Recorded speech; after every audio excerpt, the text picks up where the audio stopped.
Hello guys, back to my channel. তো আজকের আমি সকালবেলা উঠে কাজকর্ম করে বাসি কাজ করে উঠে আমি রান্না করলাম আলু সিদ্ধ, ডিম সিদ্ধ করেছি আর ডাল সিদ্ধ করেছি।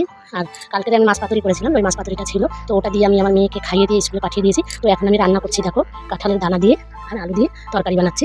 তো দেখো গাইস আমি কী করে রান্নাটা করছি। কালকে এই মশলাটা আমি ভেজেছিলাম, এটা আমার কালকে প্রয়োজন হয়নি, তো আজকে এটাকে আমি আর একটু গরম করে পর আমি তরকারিটার মধ্যে আমি দেবো। তো দেখো গাইস এটা আমার একটু গরম করা হয়ে গেছে।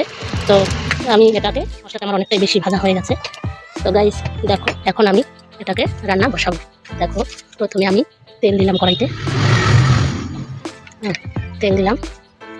তেল দেওয়ার পরে এতে অনেকে অনেক মশলা খায়, কিন্তু এখন বেশি মশলা খেলে মানুষের শরীর খারাপ হয়। আমার খুব বেশি মশলা দিয়ে আমি রান্নাটা করবো না, কারণ আমি খুব গ্যাসে ভুগি। তো আমি জিরে ফোড়ন দিলাম